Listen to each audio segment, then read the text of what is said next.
Thank you all for joining us today. My name is Tomoko Rosas, and I'm a practitioner here at the Spiritual Center. Please join me in stating our purpose statement. We are a loving, spiritual community, empowering all to live healthy and successful lives through practicing the principles of science of mind. I have a few announcements before we get started.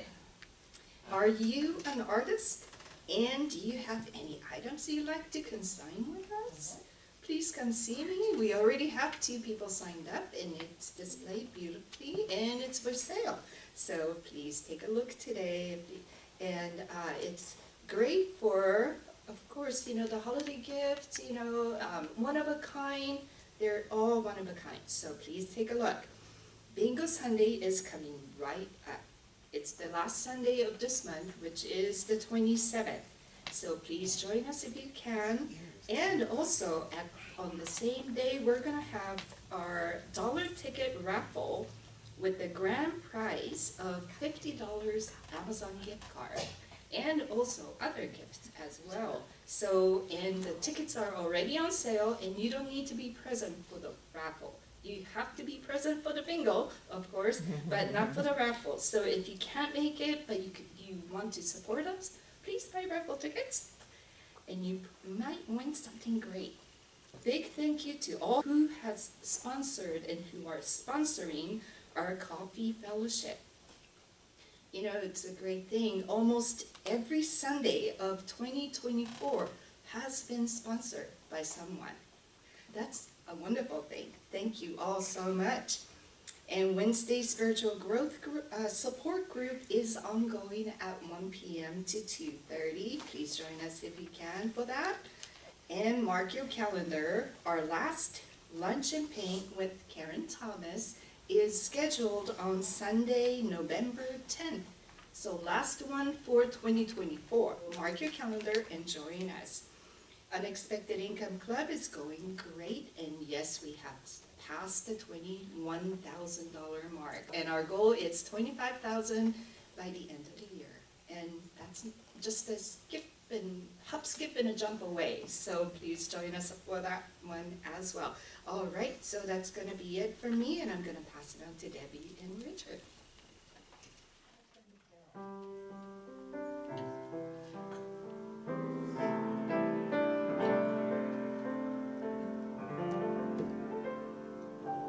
I need to be still and let God love me. I need to be still and let God love me. When this old world starts to push and shove me, I need to be still and let God love me.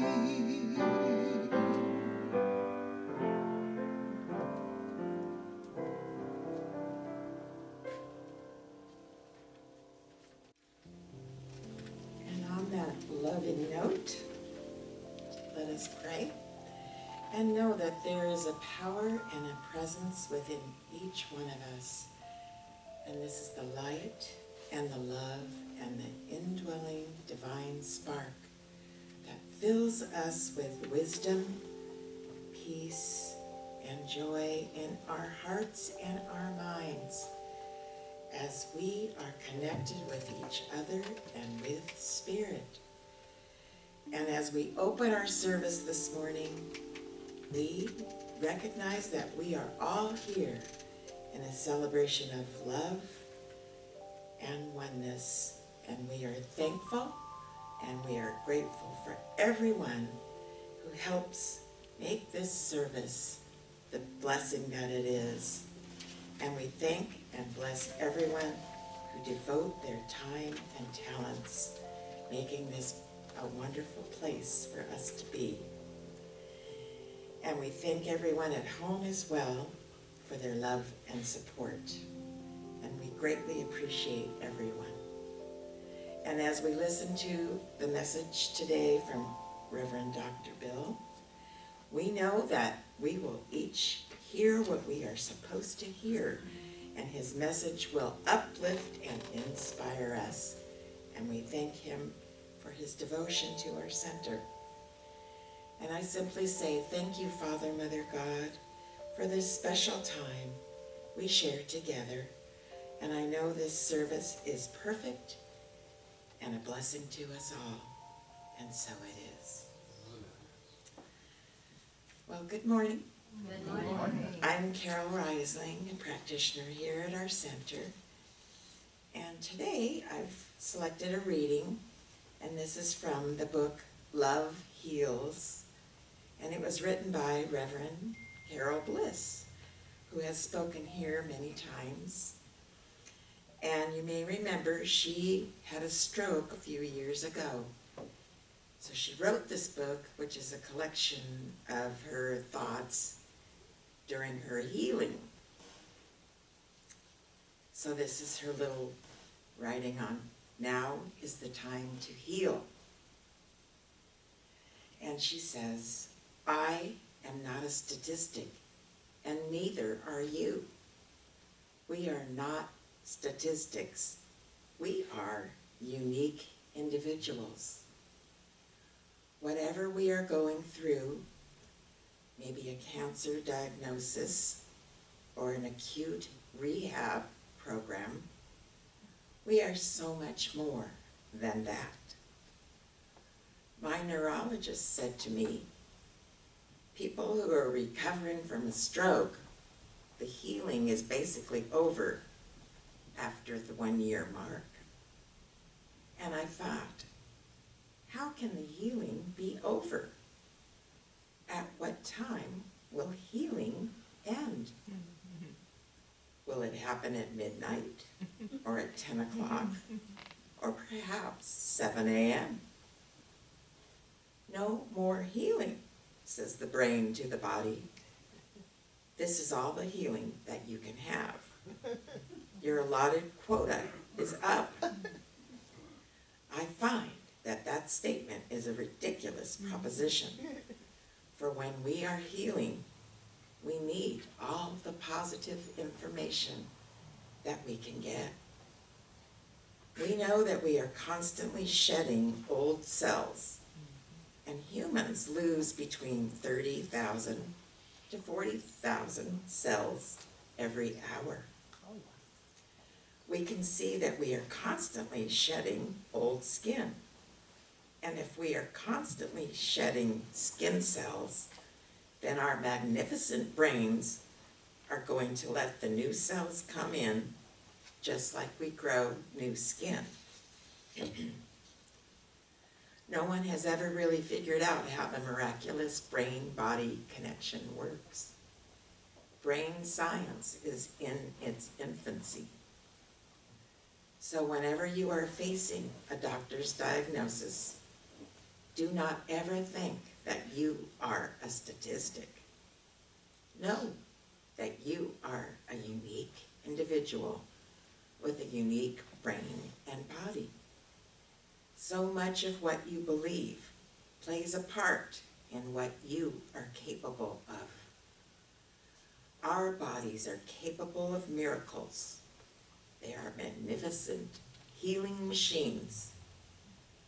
Become your own health advocate and know that no matter what anyone says, even if it's a well-meaning doctor's, you are healing.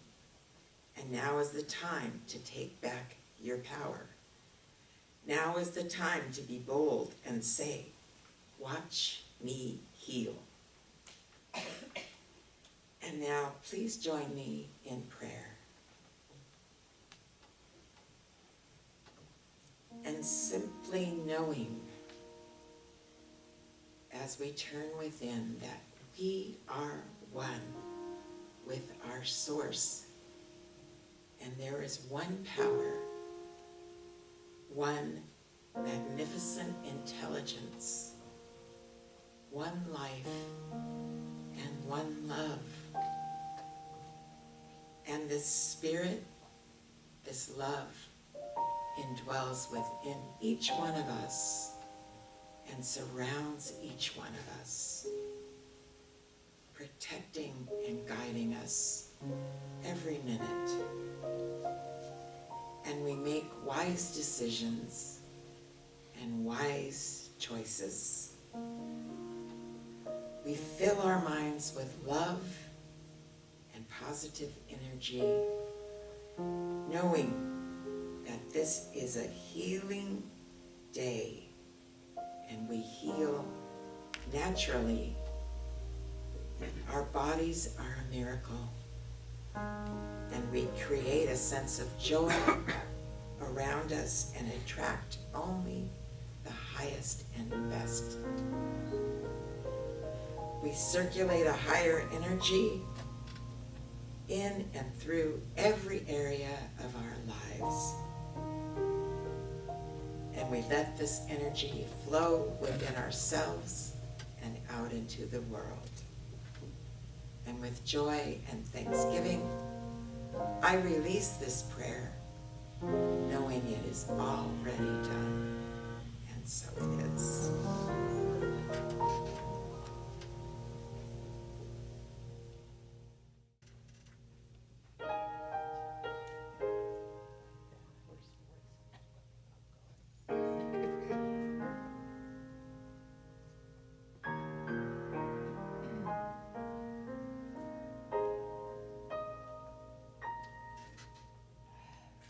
Love is not proud. Love does not boast. Love, after all, matters the most. Love does not run. Love does not hide. Love does not keep locked inside. Love is a river that flows through, and love never fails you.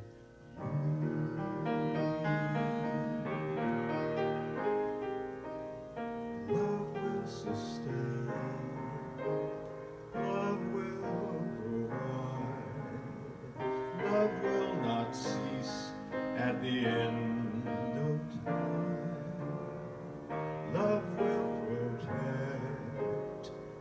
Love always hopes. Love still believes when you don't. Love is the arms that are holding you, and love never fails you.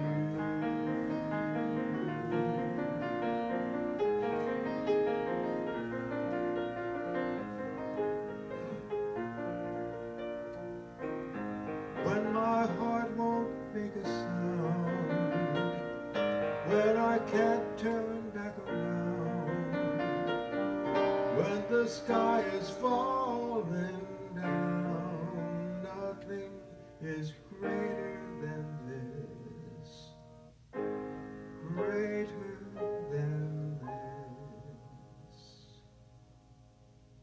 'Cause love is right here, love is alive, love is the way, the truth, the light. Love is the river that flows through.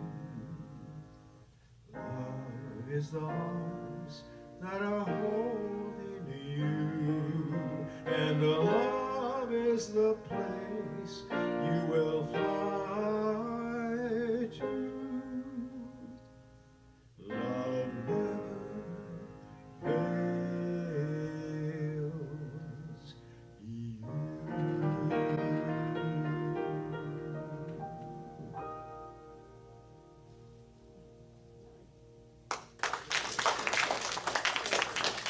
That's Richard O'Hara. Thank you so much. Good morning. I'm Reverend Bill Salisbury. It's great to be here. It's great to be. And you know, we're going to get into the theme, the overarching theme of accepting autumn, embracing autumn in a minute. But just thinking about the words of that song, love never hides. Love can't hide. Love was here before the universe was here. In fact, if it wasn't for love, the universe wouldn't even be here. So, if it's hiding in plain sight.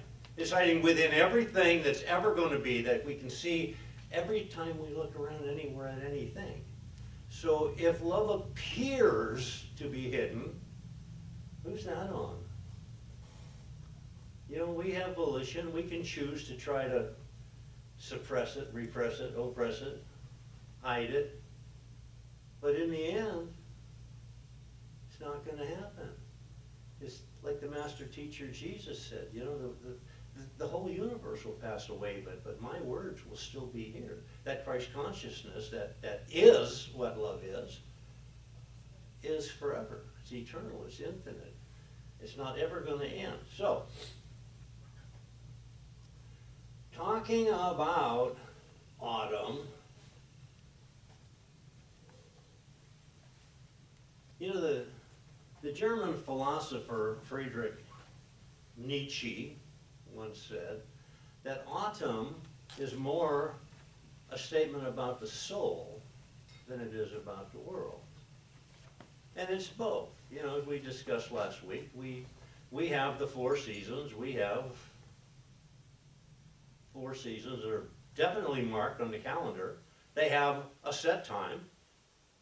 And it kind of like going back to Carol Bliss's reading in the book that we so gratefully heard this morning.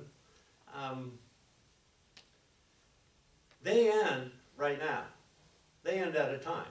I mean, there's a time on the calendar, there's an hour in it, unlike healing.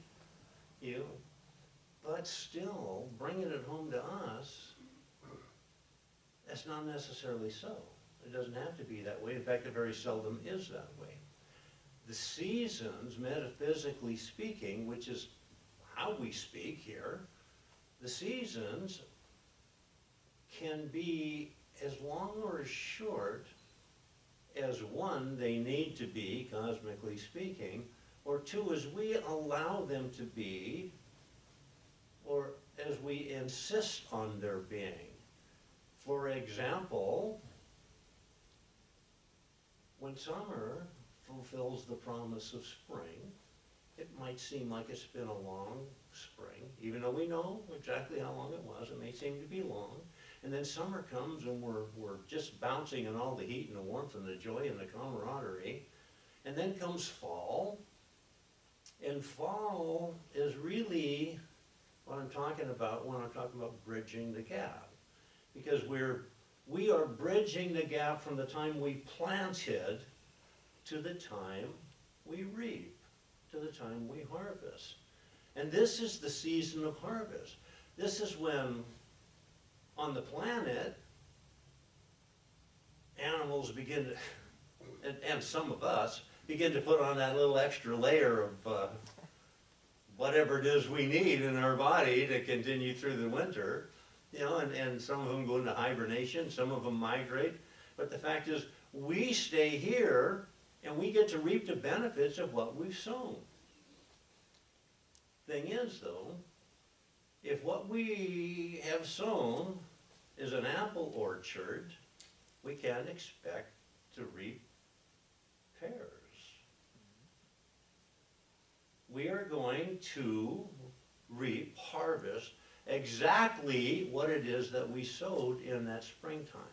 So in the springtime of our soul cycle, and remember there's not just one, we probably do have one from beginning to way past this life and out into eternity, but we are capable of, and in fact have, many, many, many, many different soul cycles going on at the same time.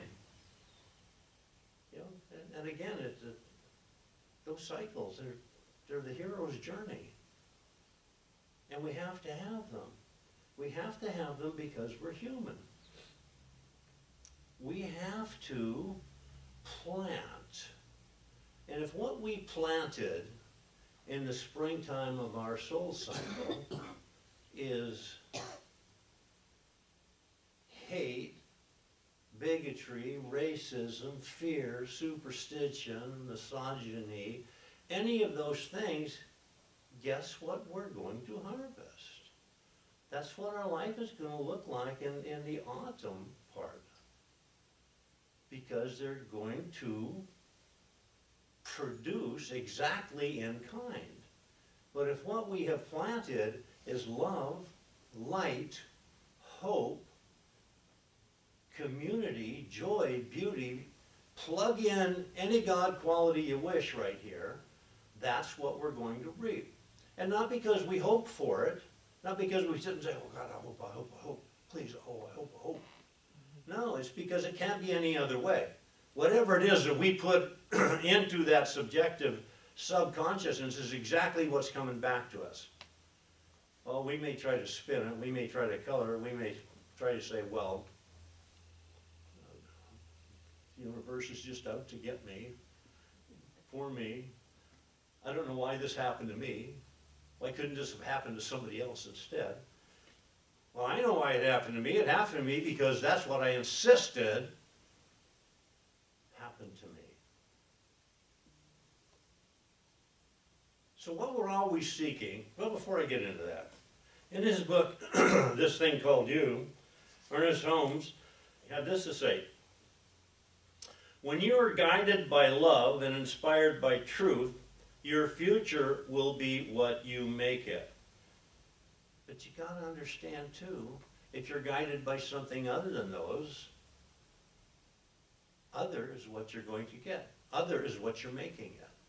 We have the ability, in fact, not only the ability, we cannot escape producing our world exactly as our thoughts. But we seem to think that there's something more important in the world sometimes than what there is in our soul sometimes. Whenever we feel like we're missing something, whenever we feel like we've lost something, whenever we feel we're not quite connected, that there's something missing, that there's some sort of longing going on deep within, we think it has something to do with things going on in the world. And it doesn't. And as long as we're thinking that, we're going to be looking in the wrong place. I'm reminded of the guy who's under the street lamp, down on his hands and knees, feeling around, and someone approaches him and says, "You lose something?" "Yeah, I dropped my keys." "Oh." And he's looking around, so there's nothing there. He says, "Is this where you dropped them?" "No, I dropped them over there by my car, but the light's so much better over here." And don't we do that? Sometimes the light we want to look under is our bank account, or it might be the house we're living in, or it might be the car we're driving, it might be the clothes we wear, it might be the company we keep. And sometimes the company we keep is part of the reason we're still not quite in the light with what we're looking for. We have to be very careful about things like that. We have to be careful about what we think, who we spend our time with,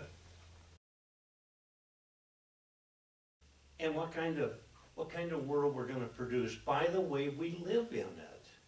It's not like we weren't just plunked down here and here's what it is. Well, we were in a manner of speaking, but the fact is we don't have to settle for that. We don't have to accept conditions and circumstances and situations. If we're in one and we don't like it, we can change just like that.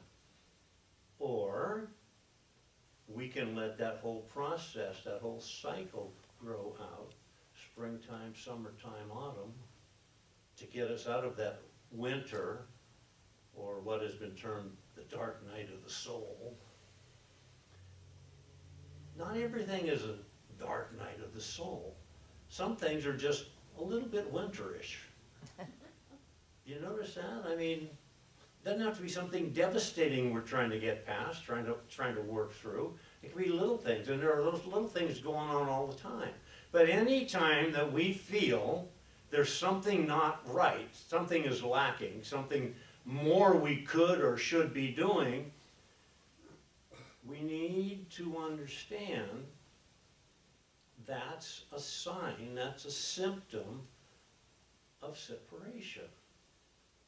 Perceived separation, of course, because we can never, ever be separated from our source.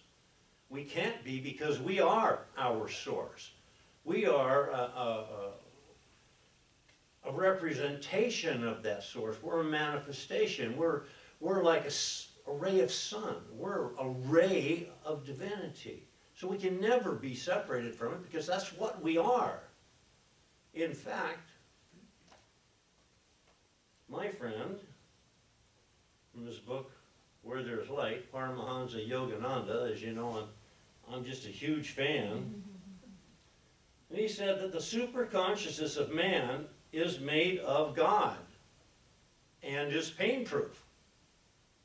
All physical and mental sufferings come by identification, imagination, and wrong human habits of thinking. I rest my case. And not only has he said it, every great sage, every avatar who's ever come along has said the same thing in a different language, a different manner, coming from a different culture. But truth is one. There's only one. And it doesn't matter who it is bringing it to us. The very second that we turn around and say, well, that can't be so because well, that guy's from India, or that guy's from Iran or Iraq, that guy's from Mexico. The truth is the truth is the truth. It doesn't matter who speaks it, where it comes from. It's all one. It's that Christ consciousness that's flowing through somebody and radiating out into our world, into us.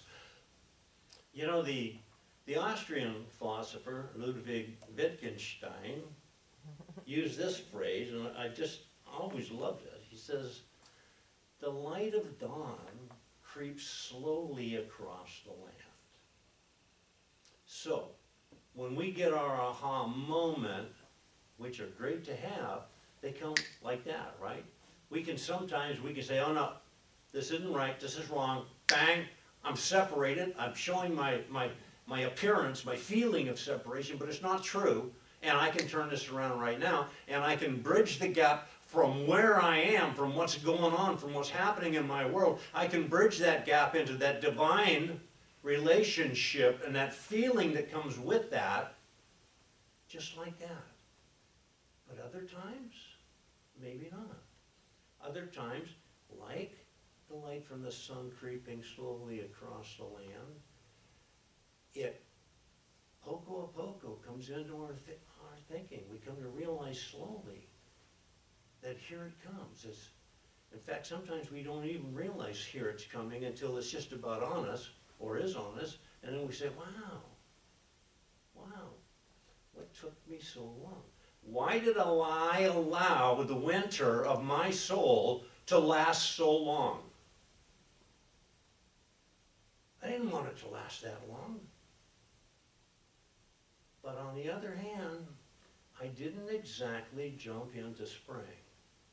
I didn't start planting those seeds, those thoughts of what it was I wanted. I didn't start planting those seeds of love and joy and beauty and happiness and community, because as soon as I had, you know, I could go into the winter of my soul and the very next day realize, oh my God, this is winter.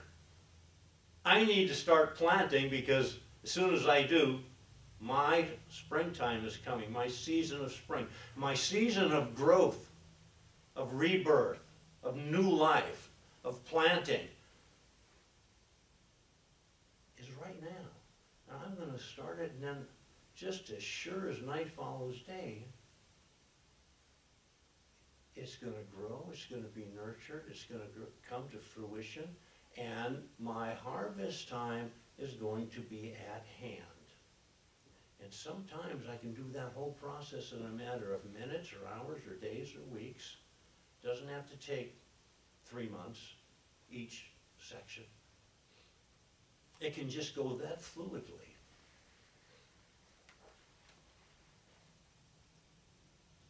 Yogananda also said this: no sensation or mental torture can affect you if the mind is dissociated from it and anchored in the peace and joy of God. So when there's something that's a little bit off, or something that's way off, you know, if I've experienced the 2x4 upside the head, I have to know this isn't me. Though this happened, did this happen? Yeah. Can I sit here and lament the fact that it happened? Sure. Can I accuse the universe of being against me, conspiring against me? Of course I can. But why would I? Why would I when I can take the exact opposite stance and say, you know what? Everything is conspiring for my good, for my highest and best good. I am a divine entity. I am put here with the express purpose of spreading my light and love and accepting that from others and putting it all in the mix and constantly raising the consciousness back up into that Christ consciousness where it began. Think about this. It began as the Christ consciousness. In the beginning, there was nothing but love, light, joy, peace, serenity, tranquility. That's all there was. And then we, in our infinite wisdom as humans, said, wait a minute, this is so boring. Let's get a little drama going on. Let's stir that pot. And then we're born into it, and we think, because that's the way it is, I love this expression, well, that's the way it's always been. Why do we do that? Well, that's the way it's always been. Okay, so it has. It doesn't have to be that way tomorrow. We can get out of this the way it always is. We can bridge the gap from there to harvest time, reaping our reward, reaping that divine inheritance that is ours gifted. We don't have to do anything to it. All we have to do, to earn it, all we have to do is stop doing things that slow it down on its way to us. What else did Paramahansa say? Oh yeah, belief in, and we talked about this last week, remember? The difference between belief and faith. You can be a believer and still do stuff wrong. It's when you have the faith that you're guided in the correct fashion. Belief in God and faith in God are different. A belief is valueless if you don't test it and live by it. Belief converted into experience becomes faith. This is a really lousy analogy, but if you were a research scientist, a doctor, if you will, and all the evidence that you have gathered to date, and all your experience in the world tells you that this must work. This is going to be a cure for whatever. This has to work. I mean, everything points to the success of this. That's great. But that doesn't help. That doctor's belief in it doesn't help. It only helps in this fashion.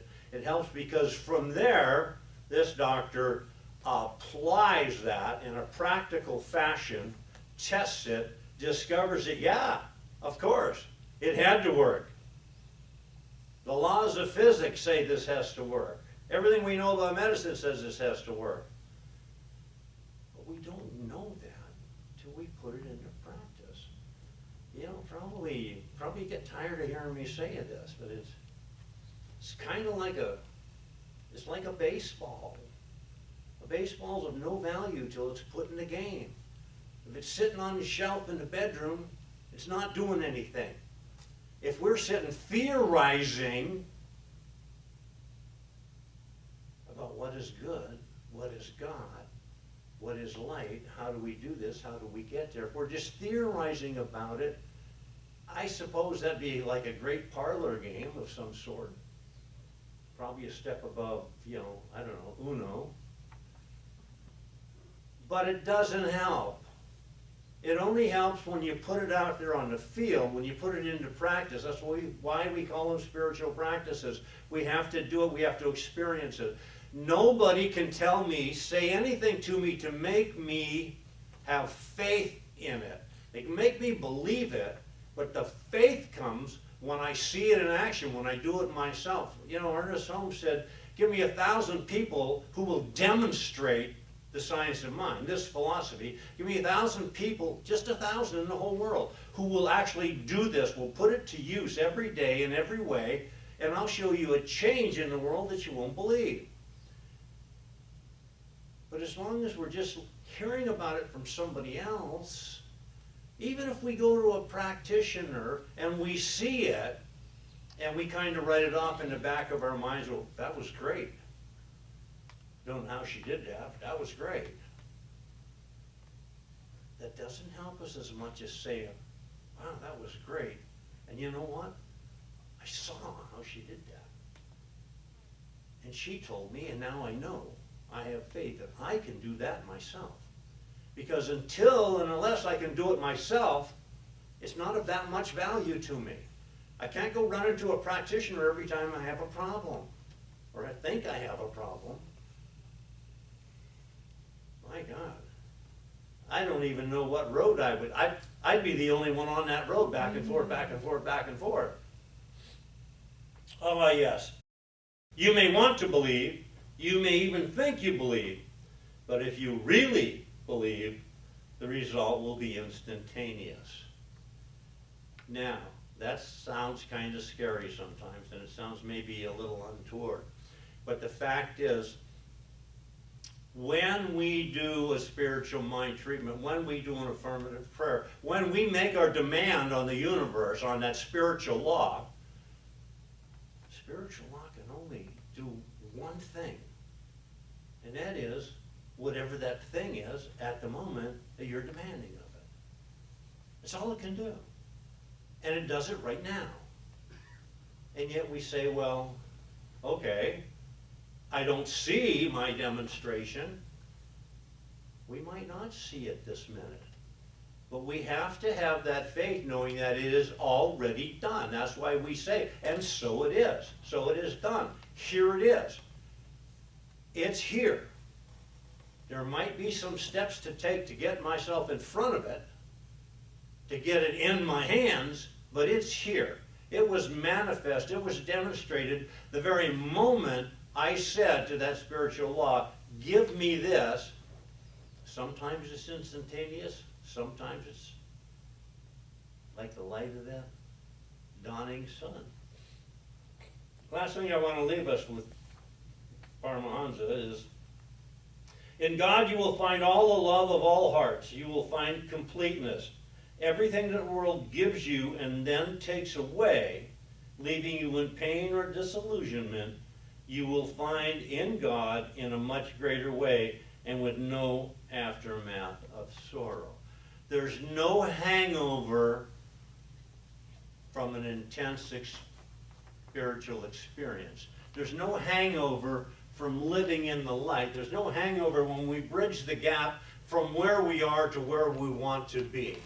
From where we are in our humanness to that perfection, that divine perfection, that's us. And sometimes when we think about autumn, we think about, well, okay, so what autumn says to some people is, oh, here comes winter. Forget about the harvest. Forget about enjoying the fruits of our labor for the entire year. Forget about all that good that's there. I'm so busy thinking about the winter that's coming that I'm not going to really get to fully enjoy that because I'm not going to be here now with that. You know, we watched a movie the other night, and the the male lead was kind of an outdoorsy kind of guy. Well, I mean, I don't know the name of the show, but it was something about autumn. But this guy was an outdoorsy guy, and he did hikes and stuff like that. But he was just all interested in outdoors.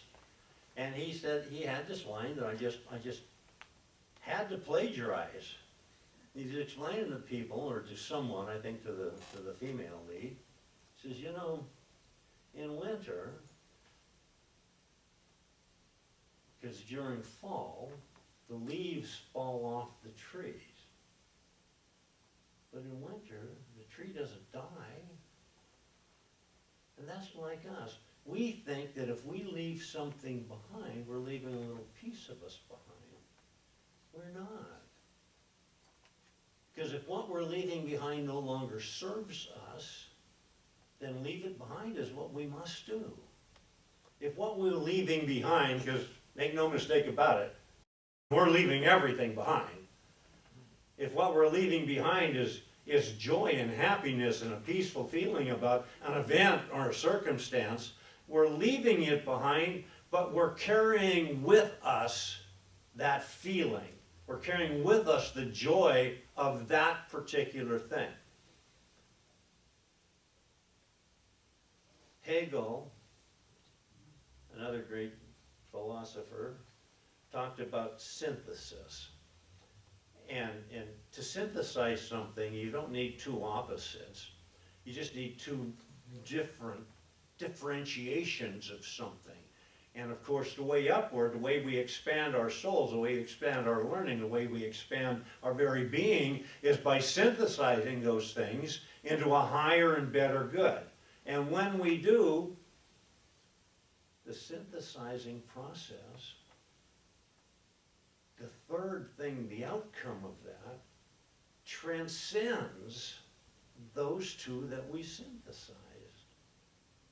They're not left behind. They're transcended, and they're still part of the equation.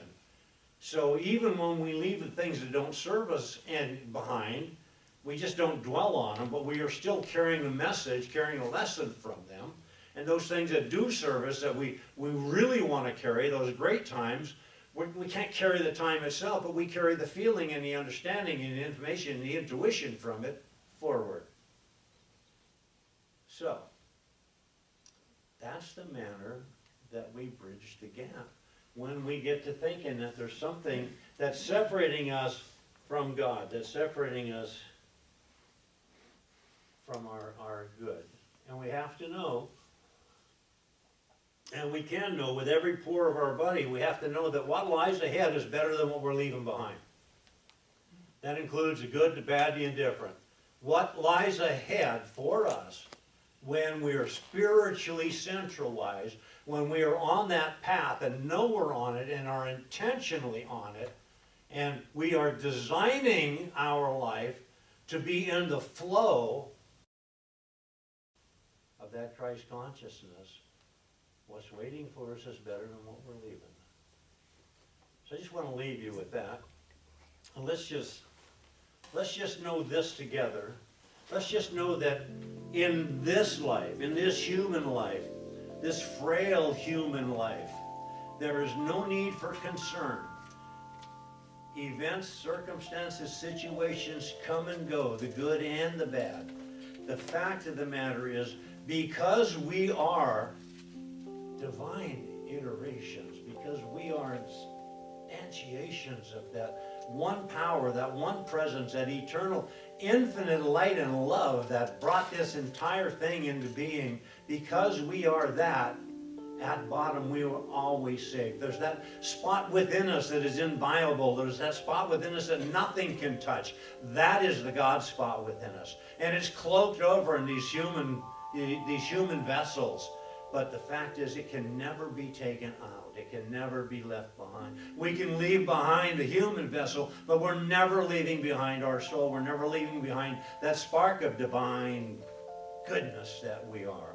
And it's knowing this that allows us to bridge the gap from any situation into that divine light and love that It's just knowing that this is the case. It's with a grateful heart I say, thank you, God. Thank you for this and for so much more. I just let it be knowing it is already so, and so it is. This is our time to shine our light, to share our abundance. We know that all of our good comes from that one source, God, and for this we are grateful. Thank you for your continued financial support as well as emotional and loving, heartfelt support, because it's that financial support that keeps us going. And for those who are not in attendance, but watch this on video and continue to hit that donate button on the website and send in their tithes, thank you. So let's just know that we bless these gifts, these tithes, these offerings, knowing they are given from the central core of who we are, which is God made manifest on this plane. We send them forth to do their good work in this community and in the world at large, with no strings and no conditions, and so it is.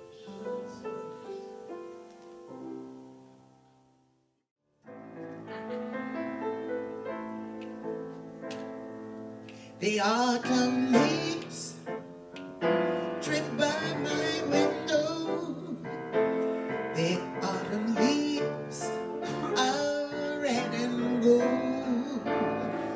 I see your lips, the summer kisses, the sunburned hands I used to hold. As seasons change, the years move on, and soon we'll hear old winter's song. A new year brings the hope of spring's renewal. Then summertime comes to call. Richard.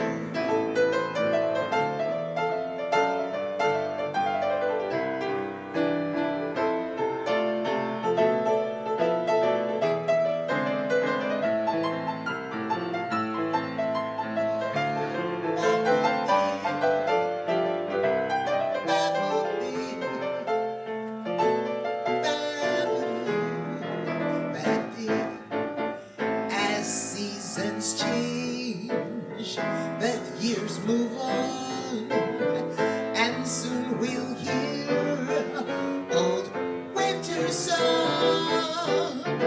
The new year brings the hope of spring's renewal.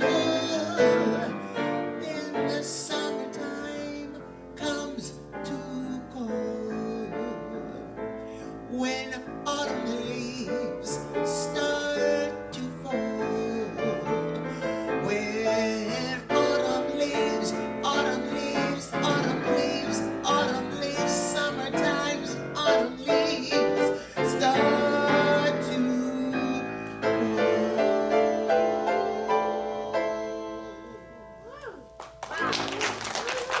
Now that is Debbie Ebert and Richard O'Hara.